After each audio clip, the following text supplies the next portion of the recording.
بسم اللہ الرحمن الرحیم۔ سورہ بقرہ کا رکوع نمبر 16۔ یہ رکوع تقریباً آدھا ہو چکا ہے، اس کا ترجمہ ہو چکا تھا اور اس کی اب تفسیر چل رہی ہے، اور آیت نمبر 139 کی آج انشاءاللہ تفسیر ہوگی اور اس کے بعد کی۔ قُلْ أَتُحَاجُّونَنَا فِي اللَّهِ وَهُوَ رَبُّنَا وَرَبُّكُمْ، آپ ان سے کہہ دیجئے کہ کیا تم ہم سے حجت بازی کرتے ہو اللہ کے بارے میں، حالانکہ وہ تو ہمارا بھی اور تمہارا بھی رب ہے۔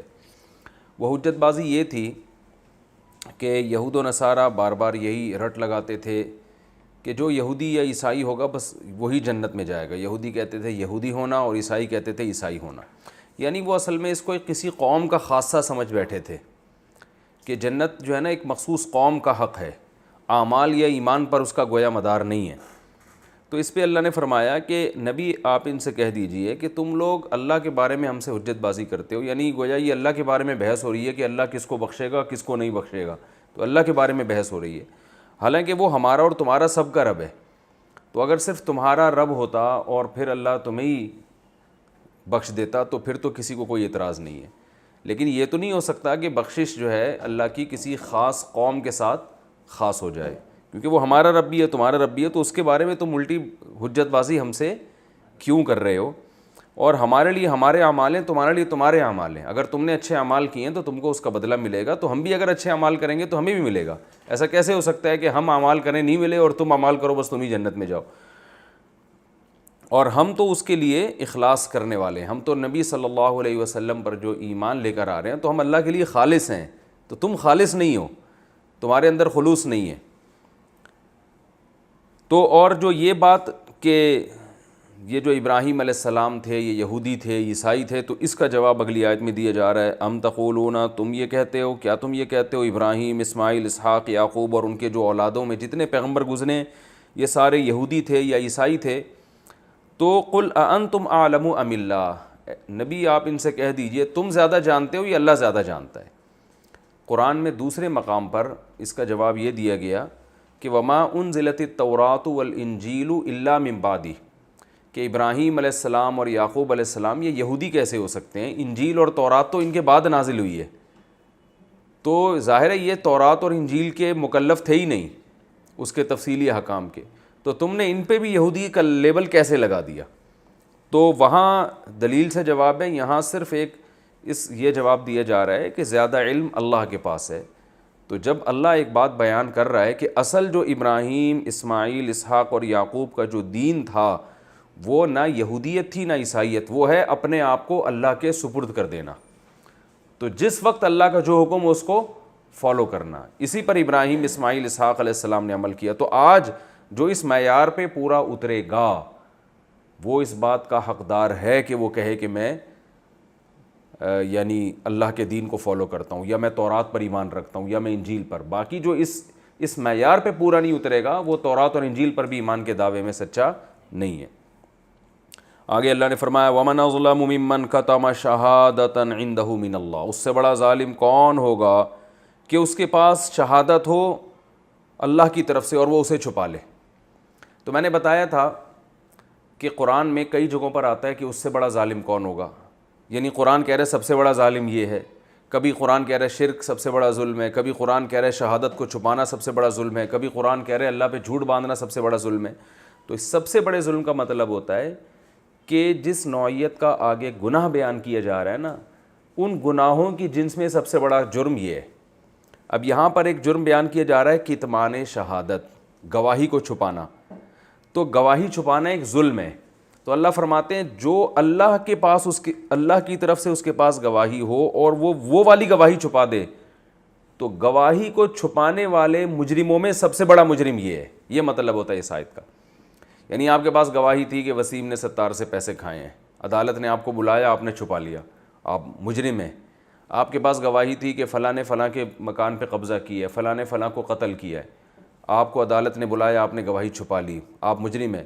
لیکن سب سے بڑا مجرم اس نوعیت کا وہ شخص ہے کہ اللہ کی گواہی تھی اس کے پاس کہ فلاں اللہ کے نبی ہیں اور وہ یہ والی گواہی چھپا لے۔ تو اللہ فرماتے ہیں تمہارے پاس تو تورات اور انجیل میں اس بات کی گواہیاں ہیں کہ محمد صلی اللہ علیہ وسلم اللہ کے نبی ہیں، اور تم نے ابراہیم اور اسماعیل کو اپنے کھاتے میں ڈال دیا، اس علیہم السلام کو، تو اس سے بڑا ظالم کون ہوگا جو اللہ کی طرف سے اس کے پاس گواہی موجود ہو اور وہ اس گواہی کو چھپا لے۔ جیسے قرب قیامت میں حضرت عیسیٰ علیہ السلام نازل ہوں گے، علماء کے پاس کتابیں ہیں، اس کتابوں میں ان کی علامات ہیں احادیث صحیحہ سے، عوام کو نہیں پتہ ہوتی بسا اوقات۔ اب علماء اگر اس موقع پر وہ گواہی چھپا لیں تو وہ بھی اس کے مصداق ہوں گے۔ تو عام لوگوں کو تورات اور انجیل کا پتہ نہیں تھا، علماء کو پتہ تھا یہود و نصارہ کے، وہ علماء کیا کرتے تھے؟ اس کو چھپا لیتے تھے۔ تو اللہ فرماتے ہیں اس سے بڑا ظالم کون ہو سکتا ہے؟ وَمَا اللَّهُ بِغَافِلٍ عَمَّا تَعْمَلُونَ، تم جو کچھ کر رہے ہو اللہ اس سے غافل نہیں ہے۔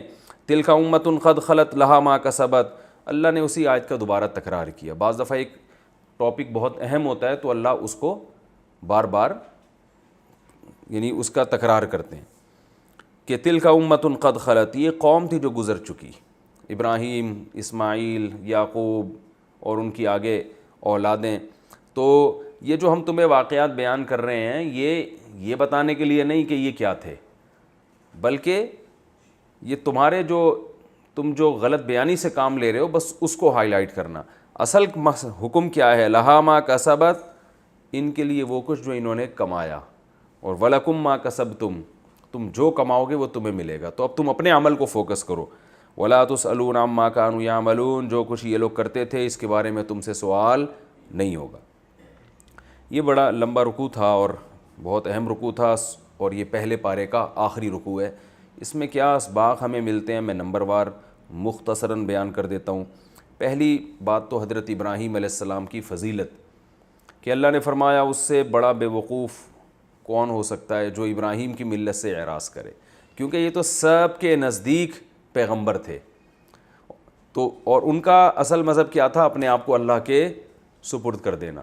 تو اس میں حضرت ابراہیم کی ایک فضیلت بھی ثابت ہوتی ہے کہ اللہ نے ان کو سب کا امام قرار دیا ہے، اور باقی جتنے ان کے بعد پیغمبر پیدا ہوئے سب کو گویا یہی کہا گیا ہے کہ انہی کو فالو کرنا ہے آپ نے، حالانکہ وہ اپنے سے پہلے پیغمبروں کو فالو کر رہے تھے، مگر ایک اللہ نے ان کو ایک عزت دی ہے، فضیلت دی ہے، تو اس لیے ان کا تذکرہ زیادہ کیا جا رہا ہے۔ تو پہلی فضیلت یہ ثابت ہوتی ہے۔ دوسری اس میں ایک علمی نقطے کی بات یہ ثابت ہوتی ہے کہ جو متفق علیہ چیزیں ہوتی ہیں نا، ان میں دو رائے نہیں ہو سکتی، اور انہی کو اصل بنا کے حجت قائم کی جاتی ہے۔ جیسے ابراہیم علیہ السلام کو مشرکین بھی مانتے تھے، یہودی بھی، عیسائی بھی اور مسلمان بھی، تو ان کے حوالے کو بطور دلیل کے پیش کیا گیا ہے کہ بھئی انہوں نے اپنے آپ کو اللہ کے سپرد کیا تھا، تو تم مانتے وہ برحق تھے، تو تمہیں بھی اپنے آپ کو اللہ کے سپرد کرنا چاہیے۔ تو آج بھی اس امت مسلمہ میں کچھ چیزیں متفق علیہ ہیں کہ بھئی قرآن میں تحریف نہیں ہو سکتی، اور بہت ساری چیزیں ہیں جو اس امت کے اجماعی عقیدے ہیں۔ تو اب جو فتنہ پرست لوگ ہیں نا، وہ ان اجماعی باتوں میں دراڑیں ڈال رہے ہوتے ہیں اور پھر امت کو دو ٹکڑوں میں تقسیم کر رہے ہوتے ہیں۔ وہ بحثیں جو فقہا سمیٹ چکے ہیں اور جن پر پوری امت جمع ہو چکی ہے، تو اس میں وسوسے پیدا کرنا اور یہ جیسے آج کل نئے نئے پروفیسر لوگ آ رہے ہیں، آپ نے دیکھا ہوگا کہ رجم کی سزا کا انکار کر دیا، معراج کا انکار کر دیا، حالانکہ یہ سب چیزیں امت میں اب کیا ہو چکی ہیں؟ اتفاق ہو چکا ہے۔ تو قرآن کا بھی انداز یہ ہے کہ جن چیزوں کو سب مانتے ہیں ان کو بطور دلیل کے پیش کرتا ہے، بطور حجت کے۔ تو اس سے ہمیں بھی پتہ چلتا ہے کہ اس امت مسلمہ میں جو چیزیں طے ہو چکی ہیں اب ان پہ دوبارہ بحث نہیں ہوگی، کیونکہ اس سے تو لامتناہی ایک بحث کا سلسلہ چلا رہے گا اور امت کبھی کسی بات پہ جمع ہوگی نہیں۔ یہ بھی ایک ہمیں نقطے کی بات پتہ چلتی ہے۔ اس میں یہ بھی پتہ چلتا ہے کہ ابراہیم علیہ السلام نے اپنے بیٹوں کو اور یعقوب علیہ السلام کو وصیت کی، اور پھر یعقوب علیہ السلام نے بھی موت کے وقت اپنے بچوں کو وصیت کی۔ تو اس سے وصیت کی اہمیت کا پتہ چلتا ہے کہ والدین کو چاہیے کہ دنیا سے جانے سے پہلے اپنے بچوں کو دین پر قائم رہنے کی وصیت کریں۔ آج والدین کو اس کی تو بڑی فکر ہوتی ہے، میں مر رہا ہوں، پتہ نہیں میری بچی کی شادی ہوگی کہ نہیں ہوگی، میرا بیٹا جو ہے وہ اس کو جاب ملے گی کہ نہیں ملے گی، یہ اس طرح کی باتیں تو ہو رہی ہوتی ہیں، لیکن اپنے بچوں کو کہ دین پر وہ قائم رہیں اور ان کی نسلیں بھی آگے قائم رہیں، اس کی فکر نہیں ہوتی۔ بلکہ بعض لوگ فورن کنٹریز میں جا کے رہتے ہیں اور کہتے ہیں کہ یار ہمارا ایمان محفوظ ہے، الحمدللہ ہم تو صحیح ہیں یہاں پہ۔ میں ان سے کہتا ہوں صرف آپ کا ایمان کی بات نہیں ہے، آپ یو ایس اے میں اور یورپ میں یا یو کے میں کہیں بھی ایسی جگہ پہ آپ رہتے ہیں کہ آپ کو اگر خطرہ ہے کہ میں تو ایمان پر رہوں گا لیکن میری اولاد بگڑ جائے گی اس ماحول میں، تو بھی آپ کے لیے رہنا وہاں ٹھیک نہیں ہے۔ آپ کو اس کی فکر کرنی ہے کہ میرے جانے کے بعد اس ماحول سے میری اولاد بھی متاثر نہ ہو. تو یا تو ایسی جگہ کا انتخاب کریں اور بچوں کے لیے ایسی ایجوکیشن کا انتظام کریں, ایسے ماحول کا انتظام کریں کہ آپ بھی محفوظ, بچے بھی, ان کی آگے اولادیں بھی, ان کی نسلیں محفوظ رہیں. اور اگر آپ یہ سمجھتے ہیں کہ اس ماحول میں تو محفوظ ہوں, بچے محفوظ نہیں رہیں گے, تو اس کا مطلب آپ ان کی فکر نہیں کر رہے. تو یہاں تو ابراہیم اور یعقوب علیہ السلام موت کے وقت فکر کر رہے ہیں کہ اپنی اولادوں کو بھی نصیحت کر رہے ہیں کہ کس کے دین پر قائم رہو گے, ایسا نہ ہو کہ ہمارے دنیا سے جانے کے بعد تمہارا مذہب ہی چینج ہو جائے. تو یہ فکر بھی والدین کو کرنی چاہیے, یہ پیغمبروں کی سنت ہے. اچھا, اس میں یہ بھی ہمیں پتہ چلتا ہے کہ اصل جو مدار ہے, جیسے یہودیوں نے کہا تھا کونو ہودن او نصارا, یہودی بن جاؤ یا عیسائی بن جاؤ ہدایت پا جاؤ گے, تو اللہ نے فرمایا کہ نہیں, اصل ہے ملت ابراہیم کو فالو کرنا. اور ملت ابراہیم اصل کیا ہے, اس کا کوئی خاص لیبل نہیں ہے, بلکہ وہ ہے اللہ کے احکام کے سامنے سر کو جھکا دینا. تو یہ بات مسلم پر بھی صادق آتی ہے, اسلام کا لیبل لگا دینا کافی نہیں ہے. ہم جب یہ کہتے ہیں نا کہ صرف مسلمان جنت میں جائیں گے, تو اس کا مطلب یہ نہیں کہ جس کے شناختی کارڈ میں مسلم لکھا ہوا ہے, بلکہ اسلام کی ایک پہچان ہے توحید, اور جو بھی مسلم ہونے کے لیے شرائط ہیں, جب تک ان شرائط پہ پورا نہیں اترے گا وہ جنت میں نہیں جائے گا. تو اس لیے یہ بھی بہت ضروری ہے کہ صرف لیبل کافی نہیں ہے, بلکہ اصل کس چیز کو, عقیدہ اور اعمال کو فوکس کرنا ہے. آج بہت سے مسلمان نہ عقیدہ ان کا توحید ہے, رسالت کے پیر و مرشد کو اپنے رسول سے بڑا بنا دیتے ہیں. پریکٹیکلی زبان سے تو کہتے ہیں رسول سب سے افضل ہے, لیکن جو معاملہ ان کا اپنے پیر و مرشد کے ساتھ ہوتا ہے, اس سے لگتا ہے کہ انہوں نے ان کو رسول سے بھی آگے کر دیا. اس امت کی ایک فضیلت بھی ثابت ہوتی ہے اس آیت میں, قولوا آمنا باللہ وما انزل الینا, کہ اے نبی آپ ان سے کہہ دیجئے کہ ہم تمام پیغمبروں پر, ابراہیم, اسماعیل, اسحاق, یعقوب, الاسباط اور ان کی اولادیں یعنی الاسباط, اور موسیٰ علیہ السلام اور عیسیٰ علیہ السلام, وہ تمام پیغمبروں پر ایمان رکھتے ہیں. تو یہ امت معتدل امت ہے, جیسے کہ اگلے رکوع میں آ بھی رہا ہے کہ اس امت نے افراط و تفریط سے کام نہیں لیا. محمد صلی اللہ علیہ وسلم کی عقیدت میں اتنا آگے نہیں بڑھے کہ باقیوں کا انکار کر دیا, اور اتنا مذہب سے دور نہیں ہوئے کہ نبی صلی اللہ علیہ وسلم کا بھی انکار کرنا شروع کر دیا, اتنا جو ہے نا وہ ملحد نہیں بنے. تو تمام پیغمبروں پر ایمان, اور یہی وجہ ہے کہ آج صرف اسلام محفوظ ہے. اس میں صحابہ کی فضیلت بھی معلوم ہوتی ہے. اس رکوع میں قرآن میں اللہ کا ارشاد ہے فَإِنْ آمَنُوا بِمِثْلِ مَا آمَنْتُمْ بِهِ فَقَدِ اهْتَدَوْا, اللہ فرماتے ہیں اگر یہ ایسے ایمان لے آئیں جیسے تم ایمان لائے ہو. تو اس وقت خطاب کس کو ہو رہا تھا, صحابہ کو. تو پتہ چلا صحابہ کیا تھے, مومن. تو آج جو ایک بہت بڑا طبقہ کہتا ہے 5-6 کے علاوہ سارے معاذ اللہ منافق تھے, تو وہ غلط کہتا ہے. تو قرآن تو صحابہ سے خطاب کر رہا ہے, جب تک یہ اس جیسا ایمان نہیں لاتے جیسا تمہارا ایمان ہے, اس وقت تک یہ ہدایت پہ نہیں ہو سکتے. تو یہ کچھ احکام تھے جو اللہ نے اس میں بیان کیے ہیں. پھر اس میں یہ بھی ہے کہ اللہ نے اپنے رنگ کو سب سے بہترین رنگ قرار دیا. جب کسی پہ کوئی رنگ چڑھتا ہے نا, تو پورا وہ اس کا کلر ہی چینج ہو جاتا ہے. تو اس سے یہ بھی پتہ چلتا ہے کہ آپ اگر اسلام کو مکمل فالو کریں گے تو آپ کا لائف اسٹائل مکمل چینج ہو جائے گا, اور وہ سب سے بہترین لائف اسٹائل ہوگا, کیونکہ اللہ نے فرمایا وَمَنْ أَحْسَنُ مِنَ اللَّهِ صِبْغًا. اکثر مسلمان جو ہے نا درمیان میں لٹکے ہوئے ہیں, آدھے انگریز ہیں آدھے مسلمان ہیں, تو پتہ ہی نہیں چلتا کہ یہ ہے کیا. جمعے کے دن پتہ چلتا ہے کہ نہا دھو کے مسجد جا رہا ہے تو ٹھیک ہے, ورنہ پورے ہفتے پتہ نہیں چلتا. تو اللہ کا ایک رنگ انسان کے اوپر چڑھنا چاہیے جو صحابہ کرام پہ چڑھ چکا تھا. اس رنگ سے پتہ چلتا ہے, جیسے کوئی کلر دیکھ کے فوراً پتہ چل جاتا ہے نا. اب کوئی حبشی ہو بالکل سیاہ کلر کا ہو اور گھونگھری والے بال ہوں اس کے, اور تو فوراً دیکھ کے لگ جائے گا بھائی یہ اسٹیشن یہاں کا نہیں, یہ کے پی کے کا اسٹیشن تو ہو ہی نہیں سکتا, ٹھیک ہے نا, یہ مکران کا ہے, یا یہ کہ لیاری کا ہے, یا یہ کہ ساؤتھ افریقہ کا ہے. تو یہ یہاں کا ایک ہوتا ہے نا انسان کے دیکھ کے پتہ چل جائے. تو مسلمان کو بھی ایسا ہونا چاہیے کہ دیکھ کے پتہ چل جائے بھائی یہ مسلم ہے. تو اسی کو اللہ نے رنگ سے تعبیر کیا. اور جو آخری آیت ہے تلک امت قد خلت لہا ما کسبت, یہ ایک امت تھی جو گزر گئی, ان کے لیے وہ کچھ ہے جو انہوں نے کیا. تو اس میں قرآن ہمیں غیر ضروری بحثوں سے بچاتا ہے کہ پچھلی امتوں کے واقعات عبرت کے طور پہ تو پڑھے جائیں گے, لیکن اب جو گئے وہ چلے گئے, اب تو تم یہ دیکھو تم کیا کر رہے ہو. تو اس سے ہمیں پتہ چلتا ہے آج جو بہت سے تاریخی, کل کسی کا فون آیا کہ حضرت عائشہ رضی اللہ تعالیٰ عنہ کو زہر دیا گیا تھا یا ان کا ویسے ہی انتقال ہوا تھا. میں نے کہا آپ نے کیا کرنا ہے, کیا مسئلہ, یعنی کوئی پریکٹیکل لائف سے جن چیزوں کا تعلق ہے وہ چیزیں پوچھیں نا. کل پھر کسی اور کے بارے میں پوچھیں گے, انہوں نے ان کو قتل کیا گیا تھا, پھر اگر بتا دیں قتل ہوا تھا تو پھر اس پہ کس نے قتل کیا تھا, پھر کس کے دور میں ہوا تھا. ایک لا متناہی اور فضول بحث جس کا عملی زندگی سے کوئی تعلق نہیں ہے. تو قرآن کہہ رہا ہے اپنے عمل کو فوکس کرو. ہاں کسی نے یہ معلومات لینی ہے تو ہسٹری کی کتاب میں پھر پڑھے بیٹھ کر, پھر وہ علماء کا ٹائم کیوں ویسٹ کر رہا ہے, کیونکہ پھر ایک چیز تھوڑی ہے, پھر تو 10 لوگوں کے بارے میں اس کو سوال ہوں گے, اس کو کس نے کیا تھا قتل, اس کو وہ زندہ تھا, وہ خود مرا تھا, وہ مرا تھا تو کیسے مرا تھا, کس کس سن میں مرا تھا, ٹھیک ہے نا, اس کا کب انتقال ہوا, کیوں انتقال ہوا اور کس ٹائم انتقال ہوا. ہر شخص کے بارے میں 3 معلومات ضروری. جب یہ ہو جائیں گی تو پھر پیدائش کے بارے میں, کب پیدا ہوئے, کیوں پیدا ہوئے, تو اللہ نے بتا دیا کہ اس لیے پیدا ہوئے کہ آزمائش ہو. ایک سوال کا جواب اللہ نے دیا ہے, کب پیدا ہوئے اور کس کے گھر میں پیدا ہوئے, یہ ساری باتیں پھر.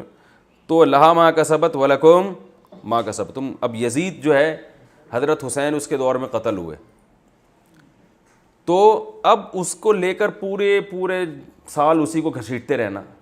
بھائی تم یہ دیکھو کہ اگر تمہیں حکومت ملتی ہے تو تمہارے دور میں کیا ہو رہا ہے, اور حکومت نہیں ملتی تو جو تمہیں اختیارات ہیں تم ان اختیارات کو صحیح استعمال کر رہے ہو کہ غلط استعمال کر رہے ہو.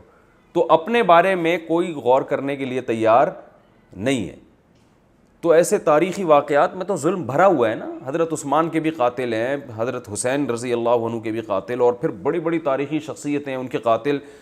پھر پیغمبروں کا مقام تو صحابہ سے زیادہ ہوتا ہے, اہل بیت سے بھی زیادہ ہے. حضرت زکریا علیہ السلام کو بھی تو قتل کیا تھا نا کسی نے, وہ تو اس سے بھی, حضرت حسین کے قاتل سے بھی بڑا ظالم تھا جس نے حضرت زکریا علیہ السلام, حضرت یحییٰ علیہ السلام, حضرت زکریا کو کے سر پہ آرے چلائے گئے.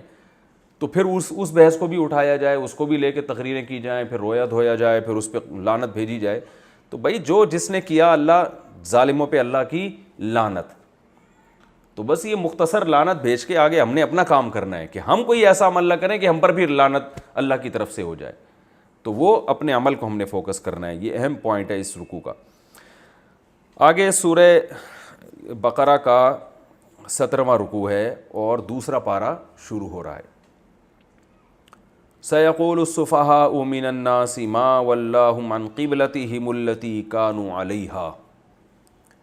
سَيَقُول, پہلے اس کا لفظی ترجمہ ہوگا مختصر گرامر کے ساتھ, پھر اس کی انشاءاللہ تفسیر ہوگی, اور جو علمی نکات اس سے ہمیں حاصل ہوتے ہیں وہ بیان ہوں گے جو ہمارا طریقہ ہے. سَيَقُولُ, سا کا معنی عن قریب, یقولو کہیں گے. ویسے تو یقولو مضارع ہے نا, اس کا معنی ہوتا ہے کہتے ہیں یا کہیں گے دونوں, لیکن جب سین شروع میں لگ گیا تو فیوچر میں چلا گیا. عن قریب کہیں گے. السفہاء من الناس, لوگوں میں سے جو بے وقوف لوگ ہیں وہ یہ کہیں گے ما ولاہم, ما کا معنی ایو شیئن, کون سی چیز. ولا اصل میں تھا ولیا, اس کا معنی ہوتا ہے پیٹ پھیرنا, رخ پھیر دینا. ما ولاہم, کس چیز نے ان مسلمانوں کو پھیر دیا, عن قبلتہم, ان کے قبلے سے, التی وہ والے قبلے سے, کانو کے تھے یہ مسلمان, علیہا اس پر. یہ تو بیت المقدس کی طرف رخ کر کے نماز پڑھتے تھے, ان کو کس چیز نے یہاں سے ادھر دوسری طرف گھما دیا ہے. یعنی اس طرح کے بیہودہ اعتراضات کریں گے. قل, ان سے کہہ دیجئے, للہ المشرق, اللہ ہی کے لیے ہے مشرق بھی, والمغرب, اور مغرب بھی. یہدی من یشاء, جس کو چاہتا ہے ہدایت دیتا ہے, الی صراط, راستے کی طرف, مستقیم سیدھے. وَكَذَلِكَ, اور اس طرح سے, جعلناکم, جعلنا بنایا ہم نے, کم تم کو, امتن ایک امت, وسطن درمیانی, معتدل, بیلنس جسے کہتے ہیں نا, ہر چیز میں بیلنس ہے اس کے. لِتَكُونُوا, تاکہ تم ہو جاؤ, کانا یکونو, کانا کا معنی ہونا, لِتَكُونُوا, تاکہ تم ہو جاؤ, شہداء, گواہ, شہید گواہ, شاہد گواہ کو کہتے ہیں نا, شہداء جمع, تاکہ تم گواہ بن جاؤ, علی الناس, لوگوں پر. وَيَكُونَ الرَّسُولُ, اور تاکہ رسول بھی ہو جائیں, علیکم, تم پر, شہیدہ گواہ. وما جعلنا, اور نہیں بنایا ہم نے, القبلۃ, قبلہ, التی, وہ والا قبلہ, کنتا, تھے آپ, علیہا, جس پر, وہ والا قبلہ جس پر آپ تھے, جس پر آپ اب تک رہے ہیں, یعنی بیت المقدس, وہ نہیں بنایا ہم نے, الا, مگر صرف اس لیے, لنعلم, تاکہ ہم جان لیں, لی کا معنی لیے, یعنی اس لیے کہ, نعلم, تاکہ ہم کو علم حاصل ہو جائے, جان لیں, من کون ہے، یتبع الرسول جو رسول کی پیروی کرتا ہے، ممن اصل میں تھا من من، اس شخص سے جان لیں، من جو ینقلبو پلٹتا ہے، انقلاب کا معنی پلٹنا ہوتا ہے نا، ینقلبو علی عقبیہ، عقب کہتے ہیں ایڑی کو، اور عقبین دونوں ایڑیاں، جب اس کو نسبت کر دی اس شخص کی ایڑیوں کی طرف عقبیہ تو نون حذف کر دیا، عقبیہ اپنی ایڑیوں کے بل۔ دوبارہ آسان ترجمہ کر دیتا ہوں، وما جعلنا القبلۃ التی کنت علیہا، نہیں بنایا ہم نے وہ قبلہ جس پر آپ تھے، مگر اس لیے بنایا تھا تاکہ ہمیں پتہ چل جائے کہ کون رسول کی اتباع کرتا ہے، اس شخص سے جو اپنی ایڑیوں کے بل پیچھے ہٹتا ہے۔ یعنی ہمیں ظاہری طور پر پتہ چل، اللہ کو علم تو پہلے سے ہے، ظاہری طور پر بھی وہ شخص کے بارے میں پتہ چل جائے جو رسول کی اتباع کرتا ہے، اور اس شخص کے بارے میں بھی پتہ چل جائے جو رسول کی اتباع نہیں کرتا بلکہ ایڑیوں کے بل پیچھے پلٹتا ہے، بالکل ریورس ہو جاتا ہے، وہ رسول کو چھوڑ دیتا ہے وہ۔ یعنی ظاہری طور پر ہم اس کو ممتاز کر دیں اس شخص سے جو رسول کو فالو کرتا ہے اور جو رسول کو فالو نہیں کرتا۔ تو لنعلم کا معنی لنظہر بھی کیا گیا ہے کہ ہم اس کو ظاہر کر دیں، جدا کر دیں۔ کس کو جدا کر دیں؟ جو رسول کو فالو کرتا ہے اس کو جدا کر دیں اس شخص سے جو رسول کو فالو نہیں کرتا۔ ممن کا یہ مطلب ہوگا۔ وَإِن كَانَتْ، اور اگرچہ ہے، یہ واو کے ساتھ، ان کے ساتھ جب شروع میں واو آ جائے نا تو اس کا معنی بن جاتا ہے، ان کا معنی اگر نا، اور واو شروع میں آ جائے تو اکثر اس کا معنی کیا ہوتا ہے؟ اگرچہ، ٹھیک ہے۔ وَإِن كَانَتْ، اگرچہ تھا یہ حکم، کیا حکم؟ قبلے کو تبدیل کرنا، لَكَبِيرَةً، بہت بھاری، لام تاکید کے لیے کبیرہ کا معنی بھاری، الا مگر ان لوگوں پر، علی الذین ان لوگوں پر، ہدی اللہ جن کو ہدایت دی اللہ نے۔ کبیرہ کا کے بعد جب علی آتا ہے تو معنی ہوتا ہے کسی چیز کا بہت مشکل ہونا۔ وہ تھا نا پہلے قرآن میں نماز کے بارے میں آتا ہے نا، وَإِنَّهَا لَكَبِيرَةٌ إِلَّا عَلَى الْخَاشِعِينَ، کہ نماز بہت مشکل ہے مگر کس پر؟ خشوع والوں پر۔ اس کی میں ڈیٹیل اس وقت میں نے کافی تفصیل سے بتائی تھی۔ وَإِن كَانَتْ لَكَبِيرَةً، اگرچہ یہ حکم تھا، اگرچہ یہ حکم ہے، لَكَبِيرَةً بہت مشکل، مگر ان لوگوں پر جن کو اللہ نے ہدایت دی۔ وَمَا كَانَ اللَّهُ، اور نہیں ہے اللہ تعالیٰ ایسا، لِيُضِيعَ کہ وہ یُضْيِعَ تھا اصل میں یکرمو کی طرح، ضائع کرنا، کہ وہ ضائع کر دے ایمانکم تمہارے ایمان کو، اللہ ایسا نہیں ہے۔ ان اللہ بالناس، بے شک اللہ تعالیٰ لوگوں کے ساتھ، لرؤوف، رؤوف کا معنی وہی مہربانی کرنے والا، اور رحیم کا معنی رحم کرنے والا۔ اصل میں رأفت کہتے ہیں دل کی نرمی کو، کہ اللہ گویا نرم دل ہے، تو ظاہر ہے اللہ کا دل نہیں ہے، اللہ تعالیٰ ہم سے ہماری زبان میں بات کریں گے نا، تو جو نرم دل ہوتے ہیں وہ کیا کرتے ہیں؟ ترس کھانے والے۔ تو رؤوف کا معنی اللہ تعالیٰ شفیق ہے، مہربان ہے اور رحمت والا ہے۔ ان اللہ بالناس لرؤوف الرحیم، قد نرا، تحقیق ہم دیکھتے ہیں، نرا کا معنی اصل میں تھا نرأیو نسمعو کی طرح، رؤیت سے ہے نا، ہم دیکھتے ہیں، تقلب وجہی کا، آپ کے چہرے کا الٹنا پلٹنا، فی السماء، آسمان میں، یعنی آپ کو ہم دیکھتے ہیں بار بار آپ کا چہرہ کہاں جاتا ہے؟ آسمان کی طرف جاتا ہے۔ فلا، فا کا معنی پس، لام تاکید کے لیے، نولی، اصل میں تھا نولی، ولا یا یولیو پھیرنا، جیسے پیچھے گزرا نا ما ولاہم، تو یولی وہ پھیرتا ہے، نولی ہم پھیرتے ہیں، نولینہ نون تاکید کے لیے، فَلَنُوَلِّيَنَّكَ پس ہم ضرور بے ضرور پھیر دیں گے آپ کو، قبلتاً ایک قبلے کی طرف، ایسے قبلے کی طرف، ترضاہا جس کو آپ پسند کرتے ہو۔ یہ ترجمہ سیکھیں صرف، ابھی تفسیر میں پتہ چلے گا کیا بات چل رہی ہے۔ ترضاہا، ہم عنقریب پھیر دیں گے آپ کو ایسے قبلے کی طرف جس کو آپ پسند کرتے ہیں۔ فولی، پس ولا یا یولیو کا معنی پھیرنا، اور تو ولی سے امر کیا آئے گا؟ ولی، کیونکہ تا ہٹا دیں گے تو پہلا حرف ساکن نہیں ہے نا، تو شروع میں الف لانے کی ضرورت نہیں ہے، اور آخر سے یا بھی یا حروف علت میں سے ہے، حروف گڑبڑی میں سے ہے، تو وہ بھی حذف ہو گیا. تو فولی، پس آپ پھیر لیں، وجہ کا، اپنے چہرے کو، شطر المسجد الحرام، مسجد حرام کی طرف. شطر کہتے ہیں سائڈ کو، کسی جانب کو. مسجد حرام کی جانب اپنا چہرہ پھیر لیں آپ. وَحَيْثُ مَا كُنْتُمْ، حیثو کا ماں کا معنی جہاں بھی ہو. حَيْثُ مَا كُنْتُمْ، تم سب جہاں بھی ہو. فَوَلُّوا، تو تم سب پھیرو، وجوہکم، اپنے چہروں کو، شطرہ، مسجد حرام کی طرف. وَإِنَّ الَّذِينَ، اور بے شک وہ لوگ، اوتوا الکتاب، جن کو کتاب دی گئی ہے، لا یعلمون، ضرور جانتے ہیں، انہو، کہ یہ جو حکم ہم نے دیا ہے، الحق، یہ بالکل برحق ہے، من ربہم، مسلمانوں کے رب کی طرف سے ہے. یہ لوگ جانتے ہیں کہ یہ جو حکم قبلے کے تبدیلی کا ہے نا، یہ بالکل برحق حکم ہے، اور کس کی طرف سے ہے؟ یہ ان لوگوں کے رب کی طرف سے. وَمَا اللَّهُ بِغَافِلٍ عَمَّا يَعْمَلُونَ، اور جو کچھ یہ لوگ کر رہے ہیں اللہ اس سے غافل نہیں ہے. وَلَئِن، واو کا معنی اور لام تاکید کے لیے، ان کا معنی اگر. وَلَئِنْ أَتَيْتَ الَّذِينَ، اگر آپ لے آئیں ان لوگوں کے پاس، اوتوا الکتاب، جن کو کتاب دی گئی، بِكُلِّ آیَةٍ، ہر طرح کی نشانی.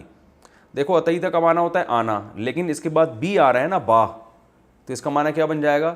لانا. اتیتا بِكُلِّ آیَةٍ، کوئی بھی نشانی آپ ان کے پاس لے آئیں، ما تبعوا قبلتک، تو یہ فالو نہیں کریں گے آپ کے قبلے کو. تبیع یتبع کا معنی کسی کے پیچھے چلنا، یہ آپ کے قبلے کو فالو کرنے والے لوگ نہیں ہیں. وما انت، اور نہیں ہیں آپ، بتابع، فالو کرنے والے، قبلتہم، ان کے قبلے کو.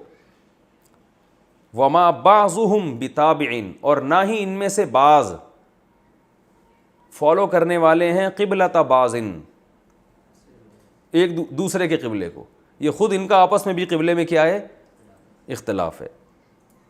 وَلَئِنْ اتَّبَعْتَ، اصل میں تھا وَلَئِنْ اتَّبَعْتَ، تو ملا کے پڑھا جاتا ہے، الف سائلنٹ ہو جاتا ہے. وَلَئِنْ اتَّبَعْتَ، اور اگر آپ نے اتباع کی، اہواءہم، ان کی خواہشات کی، من بعد ما، بعد اس کے کہ، جاءک من العلم، کہ آپ کے پاس آ چکا ہے علم، تو کیا ہوگا؟ انک اذن، اگر آپ نے ایسا کیا تو انک، بے شک آپ ہو جائیں گے، اذن. اذن کا معنی کیا ہوتا ہے؟ اگر ایسا ہوا. یہ پہلے کئی دفعہ بتا چکا ہوں نا. اذن کا معنی اذ کان کذا، اگر ایسا ہوا، یعنی آپ نے ان کی خواہشات کو فالو کیا، لمن الظالمین، تو آپ ہو جائیں گے ظالمین میں سے. الذین آتیناہم الکتاب، وہ لوگ جن کو ہم نے کتاب دی ہے، یعرفونہ، اسے پہچانتے ہیں، یا محمد صلی اللہ علیہ وسلم کو پہچانتے ہیں، یا اس حکم کو پہچانتے ہیں کہ تحویل قبلہ ہوگا، ایسے پہچانتے ہیں، کما یعرفون ابناءہم، جیسے اپنے بیٹوں کو پہچانتے ہیں. وَإِنَّ فَرِيقًا مِّنْهُمْ، اور بے شک ان میں سے ایک جماعت، لَيَكْتُمُونَ الْحَقَّ، وہ حق کو چھپاتی ہے، وَهُمْ يَعْلَمُونَ، حالانکہ ان کو حق پتہ ہے. الحق من ربک، حق آپ کے رب کی طرف سے ہے. فلا تکونن، آپ ہرگز نہ ہو جائیں، من الممترین، شک کرنے والوں میں سے. ممترین کا معنی کیا ہوتا ہے؟ اصل میں تھا ممتریون، مفتعلون، مکتسبون کی طرح. تو ممتریون کو ممترون پڑھتے ہیں اور ممترین بھی، ٹھیک ہے نا. تو آپ، حق آپ کے رب کی طرف سے، آپ ہرگز شک کرنے والوں میں نہ ہو جائیں. یہ تو اس رکوع کا لفظی ترجمہ اور مختصر گرامر تھی. اب اس کی تفسیر بتاتا ہوں میں. اس رکوع میں اللہ تعالیٰ نے صاف طور پر رسول اللہ صلی اللہ علیہ وسلم کو حکم دیا ہے کہ آپ قبلہ چینج کر دیں.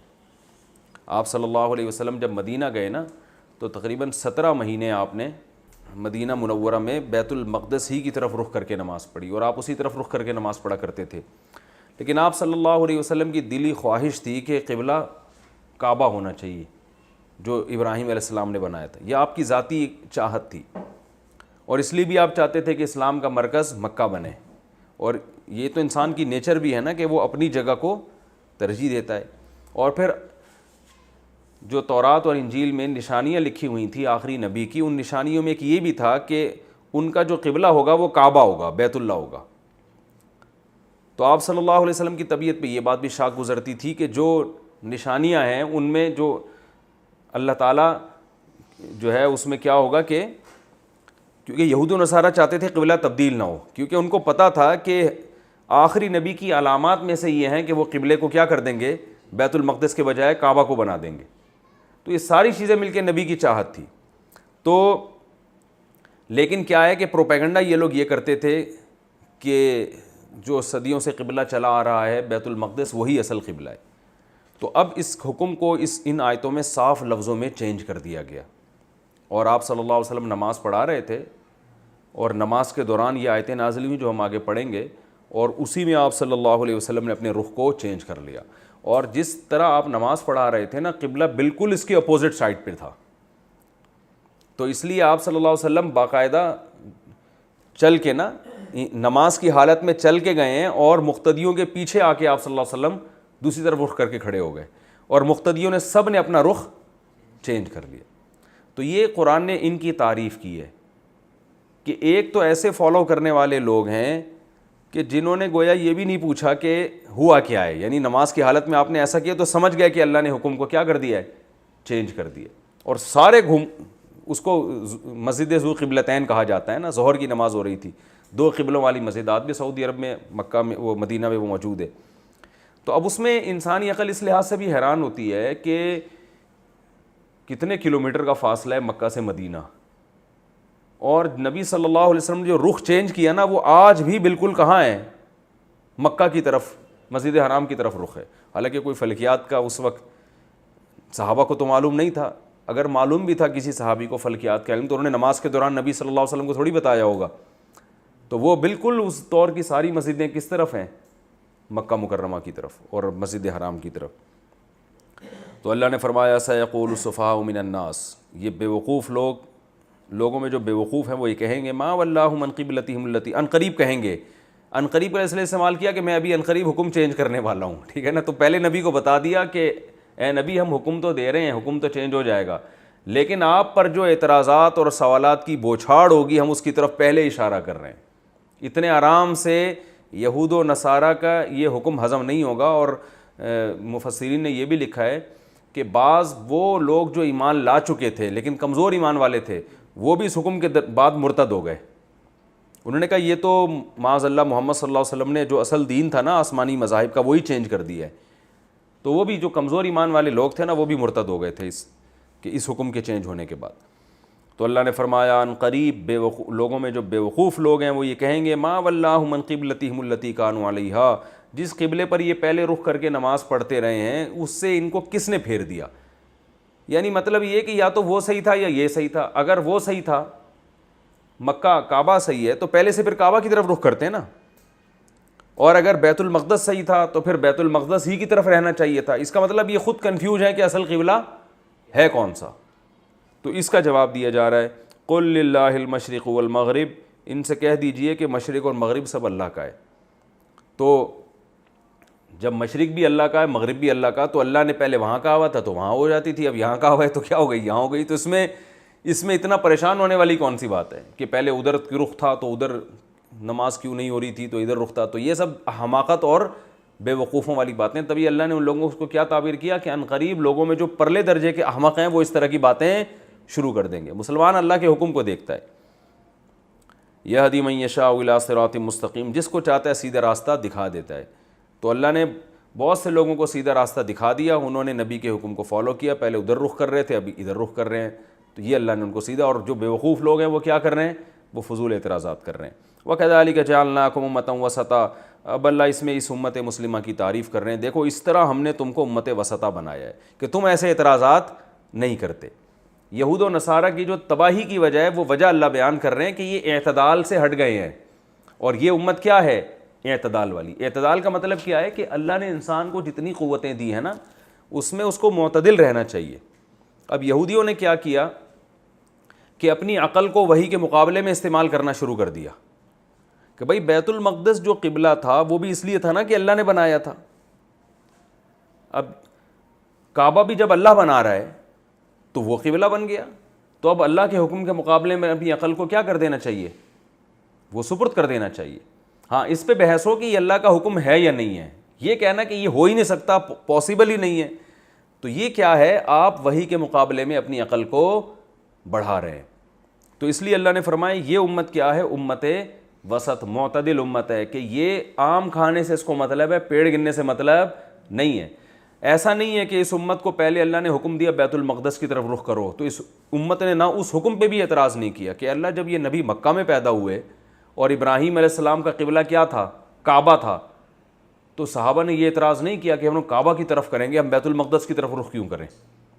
تو نہ اس حکم پہ ان صحابہ نے اعتراض کیا اور نہ اس حکم پہ. تو یہ اس کی علامت ہے کہ یہ بیلنس لوگ ہیں, یہ معتدل لوگ ہیں, یہ حکم کو فوکس کرنے والے لوگ ہیں. اور یہ آیت اتنی جامع ہے نا کہ اس زمانے میں بھی یہ آیت اسلام کے برحق ہونے کی اور مسلمانوں کے برحق ہونے کی بہترین دلیل ہے. علماء نے لکھا ہے کہ یہ اللہ نے امت وسط بتایا کہ مطلب ہر چیز میں بیلنس ہے.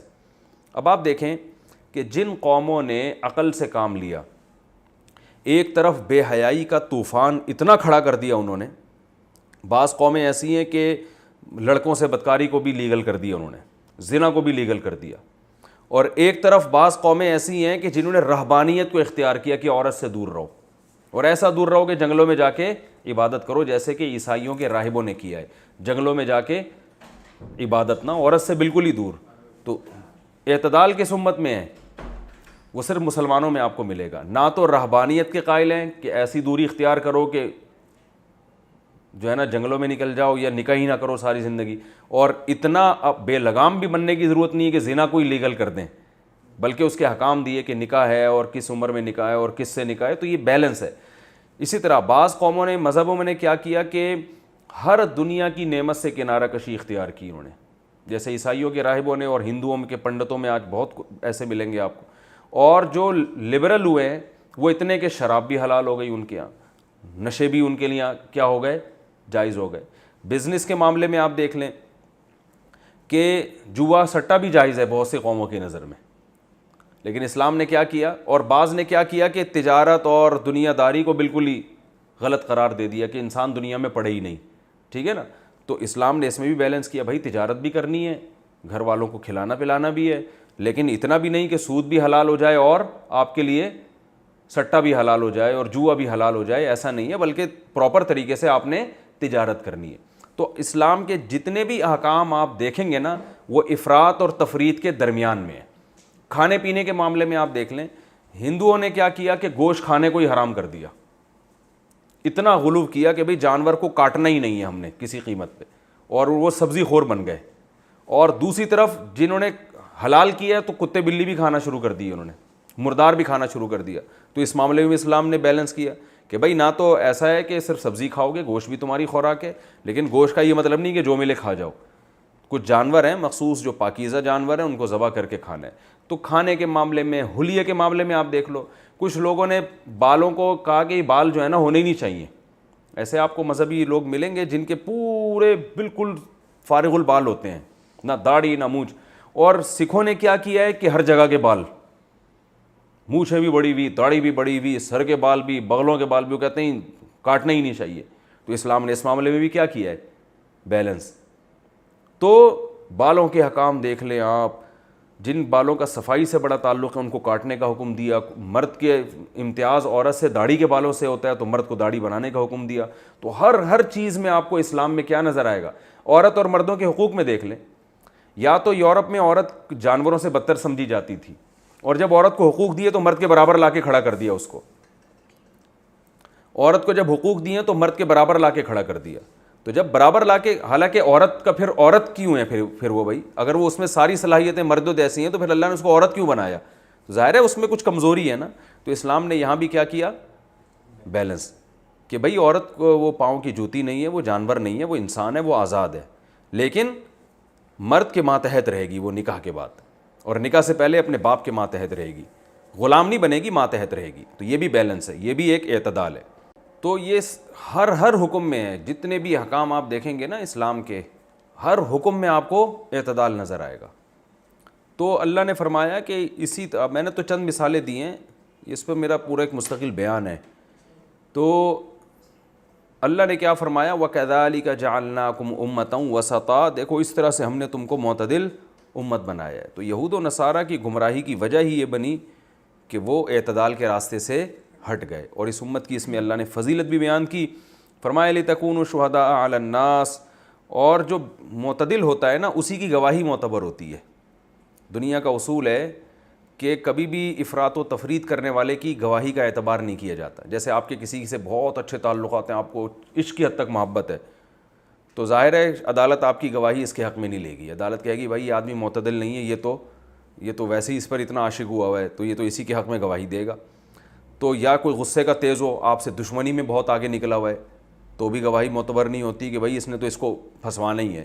تو ہمیشہ بیلنس لوگوں جن کو غصے سے مغلوب نہیں ہوتے, اعتدال میں رہتے ہیں, انہی کی گواہی معتبر ہوتی ہے. تو اللہ نے فضیلت بیان کی کہ ہم نے تمہیں معتدل امت بنایا ہے تاکہ تم قیامت کے دن لوگوں پر گواہ بن سکو. اب وقت چونکہ پورا ہو گیا ہے تو میں اس آیت کو انشاءاللہ میں اگلے ایپیسوڈ میں ڈیفائن کروں گا کہ یہ امت پچھلی امتوں پر گواہی کیسے دی گی اور اس کا اس آیت سے کیا ربط بنتا ہے. وما علینا الا البلاغ.